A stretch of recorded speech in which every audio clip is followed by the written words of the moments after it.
بسم اللہ الرحمن الرحیم بسم اللہ الرحمن الرحیم الفصل الثالث فی ان تقیید المطلق لا یوجب المجازیہ الی آخرہ۔ بحث مطلق اور مقید میں تیسری فصل ایک مختصر سی بحث ہے، وہ یہ ہے کہ ہمیں جب پتہ چل گیا کہ مطلق کسے کہتے ہیں، جب اس کی تعریف سمجھ آ گئی، اس فصل کا موضوع یہ ہے کہ اگر ایک لفظ مطلق کو مقید استعمال کیا جائے، لفظ مطلق تھا لیکن ہم نے اس کے ساتھ قید لگا دی، تو آیا جب قید لگ جائے گی تو آیا یہ مطلق کا استعمال حقیقی ہوگا یا یہ استعمال مجازی ہوگا؟ ٹھیک ہو گیا؟ انہوں نے جو ہیڈنگ دی ہے وہ ہے کہ ان تقیید المطلق لا یوجب المجازیہ، کہ اگر مطلق کو مقید کر دیا جائے تو یہ اس کے مجازیت کا سبب، یعنی پھر بھی اس کا استعمال وہی استعمال حقیقی رہے گا، مجازی ہو۔ فرماتے ہیں یہ بحث کیوں شروع کی ہم نے؟ فرماتے ہیں اس لیے کہ سلطان العلماء رحمۃ اللہ علیہ سے پہلے، پوری توجہ فرمانی ہے، حضرات اس بات کے قائل تھے کہ جب ہم مطلق کو کسی قید کے ساتھ مقید کر دیتے ہیں تو اس وقت وہ مطلق کا استعمال مجازی ہوتا ہے، حقیقی نہیں ہوتا۔ کیوں؟ اس لیے پوری توجہ کہ وہ لوگ کہتے تھے کہ مطلق کی تعریف یہ ہے ما دل علی شیء فی جنسہ، یعنی وہ شیوع کو، وہ کثیر افراد پر، صادق آنے کو، یا بالفاظ دیگر وہ اطلاق کو اس لفظ مطلق کے موصولے میں شامل کرتے تھے، یعنی بالفاظ دیگر کہ ان کا نظریہ یہ تھا کہ لفظ مطلق کی اطلاق پر دلالت لفظیہ وضعیہ ہے، کہ وہ مطلق ایک ماہیت پر اور ساتھ ماہیت مطلقہ پر، اطلاق اس کی وضع میں شامل ہے۔ اب جب ہم اس کو مقید کر دیتے ہیں تو اس کا مطلب ہے وہ اپنے موصولہ میں استعمال نہیں ہو رہا، لہذا وہ کہتے تھے کہ جب مقید ہو جائے گا تو یہ موجب بنتا ہے کہ یہ استعمال مجازی ہو، حقیقی نہ۔ دوسرے حضرات سلطان العلماء رحمۃ اللہ علیہ نے جو تحقیق کی اور اس کے بعد کے بزرگان نے کہا کہ نہ، لفظ مطلق بس ایک ماہیت پر دلالت کرتا ہے، وہ بھی مطلق ماہیت پر، نہ کہ ماہیت مطلقہ پر۔ اس فرق کو یاد رکھنا، کل میں نے بار بار کہا تھا، مطلق ماہیت پر بس ماہیت بتاتا ہے، اطلاق اس کی وضع میں شامل نہیں۔ لہذا اگر ہم کہیں مطلق کو مقید کر بھی دیں تو پھر بھی مطلق اسی ماہیت میں استعمال ہو رہا ہے، استعمال حقیقی ہے، اور یہ کوئی مجازیت کا سبب نہیں۔ تو یہ دو نظریے تھے، ایک جناب سلطان العلماء رحمۃ اللہ علیہ سے پہلے کا، اور ایک ان سے اور ان کا اور ان کے بعد کا۔ آیت اللہ سبحانی رحمت دامت اللہ العالی وہ بھی یہی فرماتے ہیں کہ اگر ہم مطلق کو مقید کر بھی دیں تو تقیید مطلق اس میں مجازیت کا سبب نہیں بنتی، اس لیے چونکہ ہم نے بار بار کہا ہے کہ لفظ مطلق دلالت کرتا ہے ماہیت پر۔ اب ماہیت کے ساتھ کوئی قید لگائیں تو بھی اس نے ماہیت پر دلالت کرنی ہے، کوئی قید نہ لگائیں تو بھی اس نے ماہیت پر ہی دلالت کرنی ہے۔ ٹھیک ہے جی، چونکہ آپ کو یاد ہوگا انہوں نے صرف اشارہ کیا ہے، یہ بحث جو آئی تھی نا ہماری عموم خصوص کی، تو وہاں فصل ثانی اگر آپ دیکھیں گے تو وہاں پر بھی اسی قسم کا عنوان آیا تھا، کیا حل العام و بعد التخصیص حقیقت او مجاز، کیا اذا خص العام و ارید بہ الباقی فحل ہوا مجاز اولا، کئی اقوال تھے، تو انہوں نے آخر میں یہی کہا تھا کہ نہ بے شک تخصیص ہو بھی جائے تو بھی یہ حقیقت ہے۔ کیوں؟ اس لیے کہ یہ تعدد الدال والمدلول، کہ عام اپنے معنی عام پر دلالت کر رہا ہے اور جو تخصیص جو مخصص ہے وہ اپنے معنی خاص پر دلالت کر رہا ہے۔ دو دال ہیں، ایک عام ایک مخصص، اور مدلول بھی دو ہیں، ایک عموم اور ایک تخصیص۔ یہاں بھی وہ اسی کی طرف فقط اشارہ دیتے ہیں کہ جیسے وہاں ہم نے کہا تھا یہاں بھی یہی ہے کہ اگر ایک شخص ایک مطلق کو مقید کر دیتا ہے تو اس کا مطلب یہ نہیں کہ مطلق اب مجاز میں استعمال ہو رہا ہے، نا۔ اگر مولا نے کہا اکرم عالمن عادلن، اگر تو صرف عالم ہوتا، اب عالم مطلق ہے، وہ عادل ہو، وہ فاسق ہو، وہ سنی ہو، وہ شیعہ ہو، کوئی بھی ہو، لیکن بعد میں انہوں نے قید لگا دی کہ وہ عادلن، یعنی صرف عالم نہ ہو بلکہ عادل ہو۔ اب جو سلطان علماء سے پہلے کے لوگ ہیں وہ کہتے ہیں چونکہ عالم کو مقید بالعدالت کر دیا گیا ہے، لہذا یہاں عالم کا استعمال حقیقی نہیں، کیونکہ معنی حقیقی یہ تھا کہ وہ اس کے سارے افراد میں شیوع رکھتا ہو، یہاں شیوع نہیں ہے، یہ تو فقط عدول کے ساتھ ہو گیا۔ ہم کہتے ہیں کہ نہ، عالم اپنے معنی پر دلالت کر رہا ہے، عادل اپنے معنی پر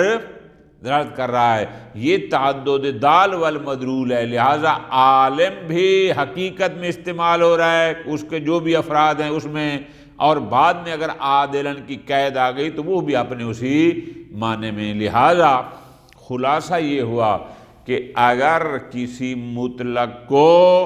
مقید کر دیا جائے تو صاحب الموجز کے نزدیک یہ کوئی مجاز کا سبب نہیں ہے، مطلق جیسے پہلے اپنے معنی میں وہ استعمال ہو رہا تھا، مقید ہونے کے بعد بھی اسی طرح اس میں حقیقت میں استعمال ہوگا، کوئی یہ سبب مجازیت نہیں ہے۔ یہ ایک مختصر سی بات تھی۔ الفصل الثالث، تیسری فصل بحث مطلق اور مقید میں وہ ہے فی ان تقیید المطلق لا یوجب المجازیت، کہ مطلق کو اگر مقید کر دیا جائے، تقیید مطلق یہ ہے لا یوجب المجازیت، یہ مجاز کا موجب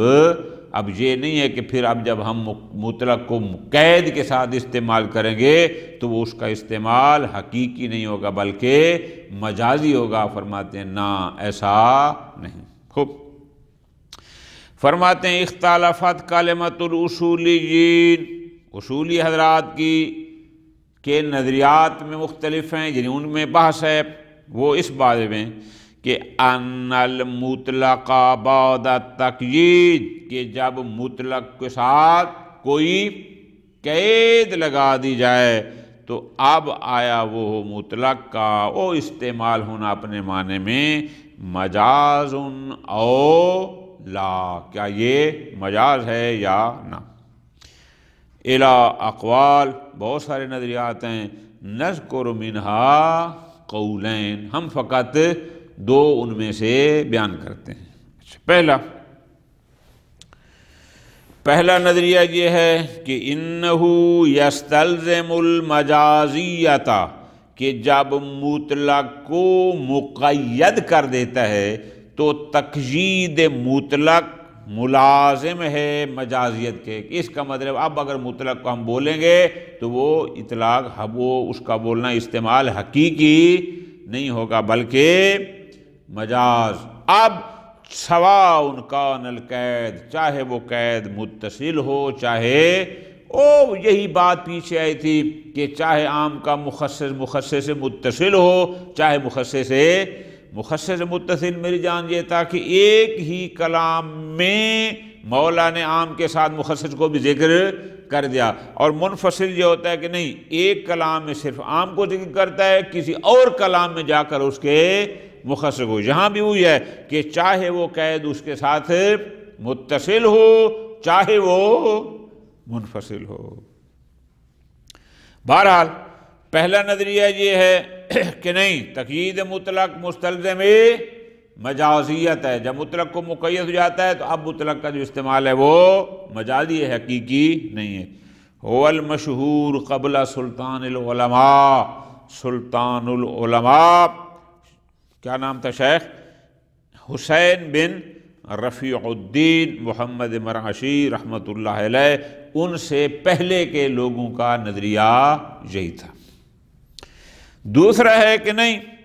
انہو لا یستلزم المجازیت مطلقا،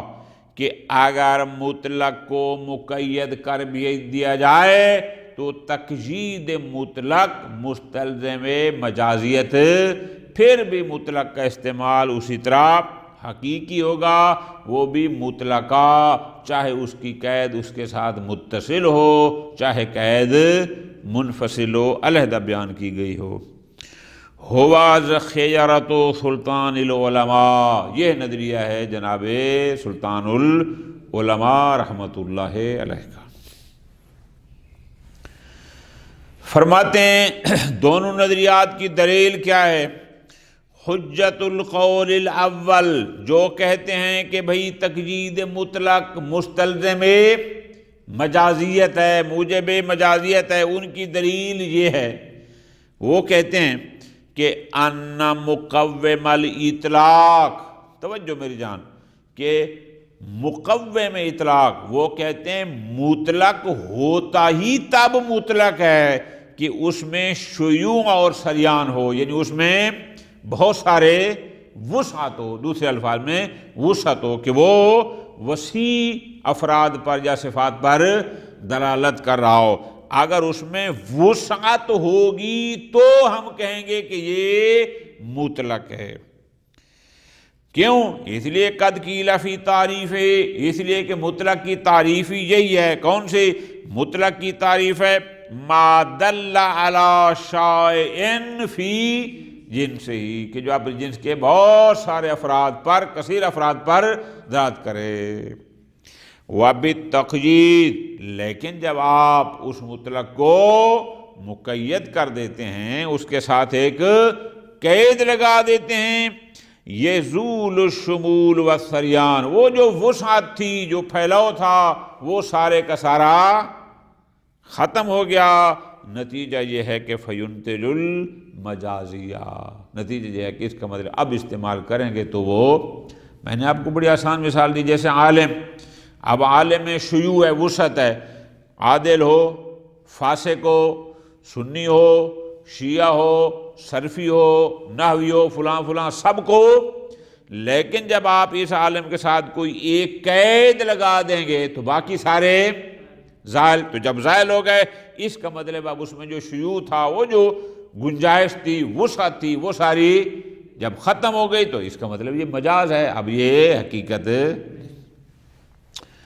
وحجت القول الثانی، جو کہتے ہیں کہ نہ تقیید ہو جائے بے شک مطلق کی، پھر بھی یہ مستلزم مجازیت نہیں ہے۔ ان کی دلیل یہ ہے، وہ کہتے ہیں کہ ان المطلق موضوع للحقیقہ، کہ مطلق کا موضوع ایک حقیقت ہے، ماہیت ہے، المعرات من کل قید، جس کے ساتھ کوئی قید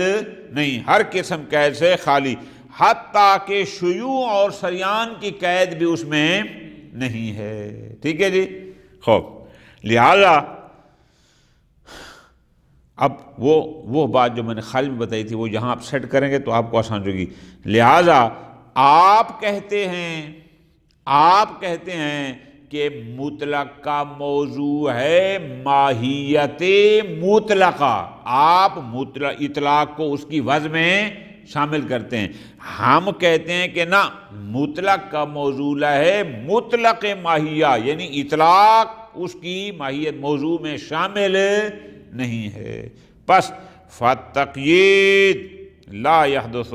لا یوجد ای تصرف فی المطلق، لہذا اگر ہم مطلق کی تقیید کر بھی دیں، قید لگا بھی دیں، تو یہ اس مطلق میں کسی قسم کا تصرف مطلق اسی طرح اپنے موضوع میں حقیقتاً استعمال ہوگا۔ یہ دو لوگوں کی دلیلیں تھیں۔ والحق، صاحب الموجز کے نزدیک، والحق کو فرماتے ہیں ہمارے نزدیک قول حق یہ ہے کہ ان التقیید لا یوجب مجازیت المطلق، کہ اگر کسی مطلق کو مقید کر دیا جائے تو یہ تقیید اس مطلق کی مجازیت کا سبب نہیں ہے۔ سواء کون المطلق، چاہے ہم یہ کہیں کہ مطلق کا موضوع لشائع، یعنی ہم کہیں کہ اطلاق اس کے موضوع میں شامل ہے، یا چاہے ہم کہیں کہ نہیں، اس کا موضوع ہے ماہیت المعرات عن کل قید، یعنی یہ تو کیا لفظی ترجمہ، علمی انداز میں آپ یوں کریں گے کہ صاحب الموجز فرماتے ہیں مطلق کو مقید کرنا اس مطلق میں مجازیت کا سبب نہیں ہے، چاہے آپ کہیں کہ مطلق کا موضوع ہے ماہیت مطلقہ، چاہے آپ کہیں کہ اس کا موضوع ہے مطلق ماہیہ، یعنی چاہے آپ اطلاق کو موضوع کا حصہ بنائیں چاہے نہ بنائیں۔ کیوں؟ کما مرہ، جیسا کہ یہ گزر چکا ہے، کیا کہ ان تخصیص علام بالتخصیص، اور پیچھے بات ہے نا کا جو میں نے آپ کو ابھی پڑھ کے سنایا تھا کہ جس کا موضوع کیا تھا، موضوع یہ تھا حل العام بعد التخصیص حقیقت و مجاز، فرماتے ہیں یہاں بھی وہی ہے، ہم نے کہا تھا کہ اگر کسی عام کی تخصیص کر دی جائے، چاہے مخصص متصل ہو چاہے منفصل، تو عام جو اپنے معنی میں استعمال ہوگا وہ حقیقی ہوگا، عام کی تخصیص مستلزم مجازیت نہیں، اسی طرح مطلق کی تقیید بھی مستلزم مجازیت نہیں ہے۔ کیوں؟ فرماتے ہیں اس لیے لأن کل لفظ، چونکہ ایک لفظ مطلق ہوگا، ایک اس کے ساتھ قید ہوگی، یہ جو دو لفظ استعمال ہو رہے ہیں، ہر لفظ مستعمل فی معنی ہو، وہ اپنے معنی میں استعمال ہو رہا ہے۔ بس فلو قلنا، اگر ہم اس کے قائل ہو جائیں کہ ان المطلق موضوع للشائع فی جنسہ، کہ لفظ مطلق کا موضوع کیا ہے، وہ ہے الشائع فی جنسہ، یعنی ہم اطلاق کو اس کے موضوع کا جز قرار دیں، تو بھی فرماتے ہیں فہو مستعمل فی معنیہ، تو بھی وہ اپنے اسی معنی حقیقی میں استعمال ہو رہا ہے۔ وتقییدہ بقید، اور اگر اس کے ساتھ ہم کوئی قید لگا دیں تو یہ قید لگانا لا یوجب استعمالہ، یہ اس کا موجب اور سبب نہیں ہے کہ ہم اس مطلق کو استعمال کر رہے ہیں فی غیر ما وضع لہ میں۔ اگر ایک شخص کہتا ہے اکرم عالما عادلا، تو عالم اگر مطلق ہے تو وہ اپنے معنی میں استعمال ہو رہا ہے، اور عادل جو قید ہے وہ ہو اپنے معنی میں۔ کیوں؟ لما رفتہ من حدیث، چونکہ ہم نے پیچھے کہا تھا کہ یہ ہے من باب تعدد الدال والمدلول، دال بھی دو ہیں، وہ جیسے ہم نے کہا تھا ایک عام تھا ایک مخصص تھا، عام اپنے معنی پر داد کر رہا ہے، مخصص اپنے معنی پر، یہاں بھی اسی طرح ہے کہ مطلق اپنے معنی پر داد کر رہا ہے اور جو مقید جو قید ہے وہ اپنے معنی پر، لہذا مطلق کو مقید بنانے سے یہ تقیید مطلق مستلزم مجازیت نہیں ہے۔ صلی اللہ علیہ محمد وآلہ محمد۔